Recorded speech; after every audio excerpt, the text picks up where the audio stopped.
Olá, queridos! Então vamos para o nosso terceiro e último vídeo. Hoje, segunda-feira, 21 de setembro de 2020. Hoje é o dia da árvore, gente. Esqueci de falar com vocês lá no primeiro vídeo, né? Então hoje é um dia muito importante, né? Estamos aí às vésperas, né, da primavera, a primavera chegando, né? Graças a Deus tivemos uma chuvinha para poder molhar a terra, molhar as árvores e acabar um pouco com o fogo lá no Pantanal, né? No Amazonas. Então, vamos lá. Vamos agora para ciências, tá? Fechar aí com ciências. Nós vamos lá para a página 15. Nós vamos falar do marcando o tempo, as horas do dia. O último vídeo que eu gravei com vocês, eu falei dos 3 instrumentos de localização e falei deles na live também, quando eu estava corrigindo a atividade de ciências, que era o Gnomo, o Cruzeiro do Sul e a bússola, tá? Então, o último vídeo foi sobre os 3 instrumentos de localização. E hoje eu vou falar um pouquinho de um instrumento que é muito familiar nosso, que é o relógio, tá? Então, começa aqui na página 15, o finalzinho da página 15, falando o seguinte: marcando o tempo, as horas do dia. Marcar a passagem do tempo nos ajuda a saber que é hora de fazer uma ou outra coisa e a chegar na hora certa para um compromisso. Além disso, se sabemos como o ambiente muda com a passagem do tempo, é possível planejar o futuro, a época de plantar e de colher, o período de férias e o de voltar às aulas, por exemplo.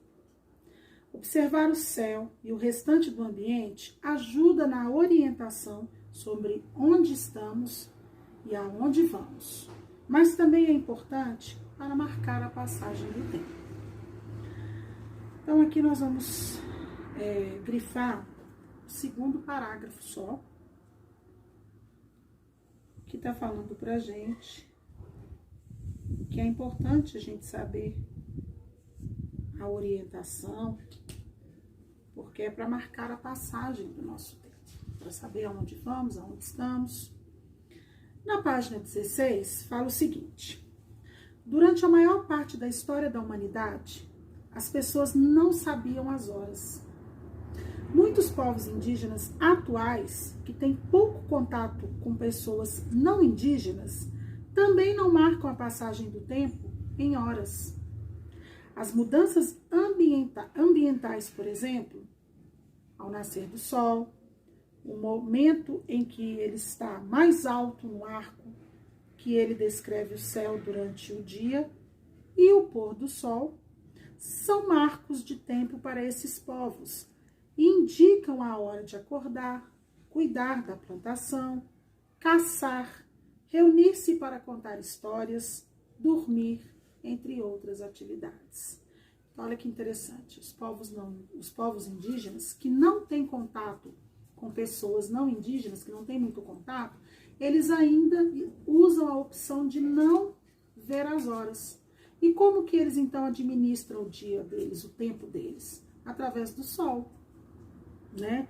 Então, o nascer do sol, meio-dia, quando o sol está bem mais alto no céu, quando começa a se pôr o sol. Então, eles conseguem administrar o seu tempo durante o dia através do sol, através dos efeitos da natureza, vamos dizer assim. E aí eles sabem qual que é a hora de cuidar dos animais, a hora de dormir, a hora de acordar, a hora da contação de histórias, entre outras coisas que acontecem lá na tribo, tá?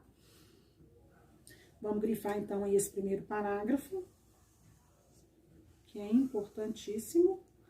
E abaixo dele, a gente tem uma imagem de uma tribo, né?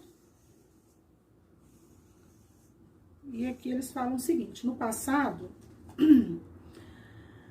os povos indígenas do Brasil não contavam a passagem do tempo em horas e usavam sinais do ambiente para orientar suas atividades. Atualmente, povos indígenas que não têm contato com não indígenas podem optar pelo uso ou não de relógios, tá? Aí logo abaixo vem assim: você já observou um relógio e provavelmente sabe que o dia possui 24 horas. Mas por que foi determinado que essa é a duração de um dia? A resposta é a seguinte: a Terra gasta aproximadamente 24 horas para dar uma volta completa em torno de si mesma, no movimento de rotação. Na realidade, esse movimento dura 23 horas, 56 minutos e aproximadamente 4 segundos. Mas convencionou-se a duração do dia como 24 horas. Então, houve um arredondamento aí, né? Olha a matemática entrando aí. Mas esse assunto aqui de rotação, de translação, nós vimos lá no volume 1 do livro de Geografia, quando a gente viu a Terra em movimento. Eu até anotei aqui do lado, porque nós já falamos disso. Já falamos que o movimento de rotação é quando a Terra gira em torno de si mesma, e esse giro aí, né, dela em torno de si mesma dura 24 horas, e que já o movimento de translação é o movimento que a Terra vai fazer para dar uma volta completa em torno de quem? Do Sol, determinando as estações do ano, primavera, verão, outono, inverno, e esse giro aí completo em torno do Sol vai durar 365 dias, aproximadamente aí um ano, né? E a gente viu que sobra 4 horas, e essas 4 horinhas que vão sobrando, elas são somadas ao longo de 4 anos e forma 366 dias, forma um ano a mais, que é o chamado ano bissexto. Lembraram? Para quem não lembrou, tem um esqueminha lá no caderno de geografia, lá no comecinho do ano, eu deixei um esquema desse lá para a gente fazer a nossa avaliação. A avaliação essa que está comigo, olha que coisa, né? Essa avaliação foi a única que nós fizemos, né? Vocês estão lembrados? E aí, nessa avaliação, eu cobrei esse sistema de rotação, sistema de translação. Então, para quem não lembrou, dá uma corridinha lá no livro de geografia e dá uma relembrada, tá? Então, nós vamos grifar o segundo parágrafo todo, porque está falando do movimento de rotação, movimento esse que nós já conhecemos, tá bom? E aqui a gente vê uma outra imagem no final aqui da página, que está mostrando em aproximadamente 24 horas a Terra dá uma volta completa em torno do próprio eixo de rotação. Os astros não estão representados em tamanho proporcional, no caso aqui o Sol e a Terra, tá? Então tamanho menor, só para a gente poder entender, né? Quando um lado da Terra está iluminado, é o dia, certo? E quando o outro lado está escuro, é a noite. Então, esse movimento de rotação, ele vai determinar os dias e as noites. Seguindo aqui a página 17, nesse movimento de rotação, uma face da Terra fica voltada para o Sol, que nela é o dia. Na face da Terra não voltada para o Sol, é noite. Ao longo do ano, o número de horas em que uma região fica iluminada pode aumentar ou diminuir, assim como a duração da noite. Mas o dia é sempre dividido em 24 horas. Depois do meio-dia, que corresponde a 12 horas, atenção para essa informação que eu acho ela muito importante. Existem 2 maneiras de numerar as horas. A primeira é continuar a contagem, depois de meio-dia. 13 horas, 14 horas, 15 horas, 16 horas e assim por diante. A outra é voltar a contar como depois da meia-noite. 1 hora, 2 horas, 3 horas, 4 horas e assim por diante. Nos Estados Unidos, eles têm lá o mecanismo deles, que é o AM e o PM. AM, antes do meio-dia. PM, pós-meio-dia, ou seja, depois do meio-dia. Nós aqui não temos isso. Se eu viro para vocês e falo assim, nossa, mãe, eu tenho uma consulta às 5 horas.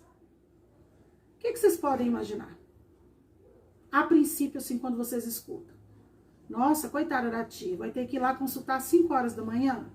Porque eu imaginaria isso. Uma pessoa vira para mim e fala assim, nossa, eu tenho uma consulta amanhã às 5 horas. Nossa, mas 5 horas da manhã, que horário ruim? Porque ela não me disse se é da tarde. Ela só falou 5 horas. Eu vou imaginar que são 5 horas da manhã. Agora, se ela falar comigo assim, não, eu vou a uma consulta às 17 horas. Ela não precisa se explicar, porque eu já entendi que 17 horas faz parte do período da tarde. Então é importante a gente ter isso conosco. Se você não quiser usar as horas 13, 14, 15, 16, é importante que você acrescente a palavrinha da tarde, para não haver confusão para quem estiver lendo ou ouvindo o que você está falando, tá certo?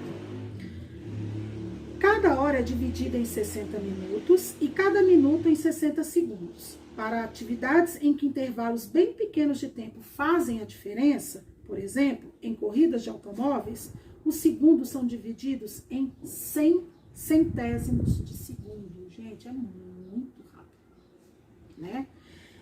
Na corrida de atletismo e na Fórmula 1, a gente vê, né, aqueles cronômetros, que são usados aqueles relógios cronômetros, né?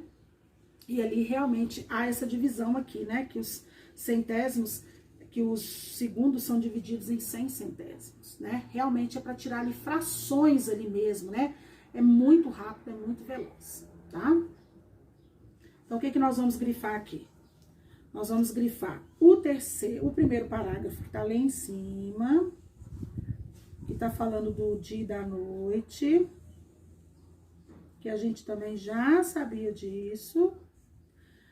Vai falar também que o segundo das horas, das duas maneiras que a gente tem de contar. E só. Atualmente, as horas são marcadas e mostradas em relógios de ponteiros ou digitais, que estão por todo lugar. Mas há muitas outras maneiras de marcar as horas. Conheça algumas delas a seguir. Então, aqui nós vamos marcar de atualmente até horas, tá?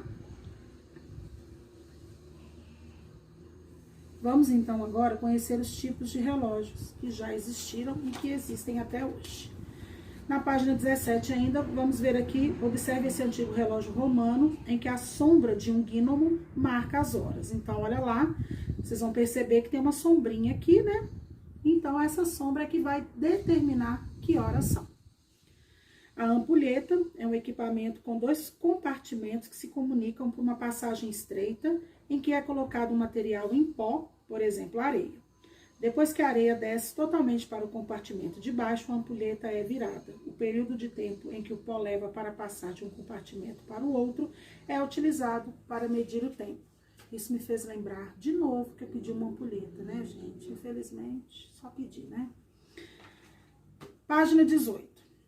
Continuando aqui os tipos de relógio. A gente vai ver agora aqui um relógio de igreja. Olha só, os grandes relógios das igrejas erguidas há séculos tinham uma construção muito difícil para a época. Eles serviam para marcar a hora dos rituais religiosos e também para a orientação da população. Os relógios geralmente possuem dois ponteiros, um que marca as horas e o outro que marca os minutos, tá? Aqui abaixo também nós temos um outro relógio que durante muito tempo eles ficavam nas paredes das casas em um lugar de destaque, geralmente na sala, tá? Porque eles eram utilizados como objeto de decoração, além de marcar a hora. Já aqui a gente vê um relógio de bolso. Os primeiros relógios de uso individual não ficavam no pulso, mas no bolso, e podiam ser presos por correntes. Esses modelos podem ter ponteiros de horas, de minutos e de segundos, tá?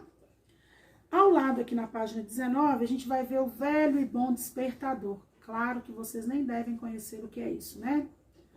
Mas os despertadores, eles eram uma opção de relógio para avisar a hora de acordar. Eles têm campainhas que produzem um barulho alto e estridente, que desperta até os mais dorminhocos. Além dos ponteiros de horas, minutos e segundos, eles têm um ponteiro que marca a hora que eles deverão tocar, né? Que eles tocarão para poder despertar lá o indivíduo. Aqui o velho e bom relógio de pulso tradicional, que a gente já viu que tem vários, né? E abaixo aqui, um moderníssimo, né? Nem sei se é assim que fala, Camila, é smartwatches. Smartwatch. Smartwatches, é isso? É smartwatches, eu acho, viu, gente? Porque não, professora de inglês não sou eu, né, tia Flávia? Mas, enfim, os smartwatches, acho que é assim que pronuncia, os relógios inteligentes, né? Como o nome indica, são relógios com muitas outras funções, além de marcar as horas, eles têm um processador digital semelhante ao de um telefone celular. Nossa, que ponto chegamos, hein? Um relógio poder ter as mesmas funções que um telefone celular? É a modernidade que fala, né? Então, aqui a gente passeou por alguns tipos de relógios, né? Relembramos aí o movimento de rotação. Vimos as duas maneiras de contagem do tempo, né? De contagem das horas, desculpa. E agora, vocês vão fazer para mim as atividades que estão lá na página 21 e 22, tá? Que é o antes de seguir, exercício 9, 10, 11 e 12, tá bom? Lembrando que quem não está com as atividades em dias, coloque, por favor. As nossas primeiras avaliações serão História e Ciências. Então, meus amores, acelera aí pra gente ter tudo em dia e não tirar as dúvidas nas lives, tá bom? Um beijo e até a próxima.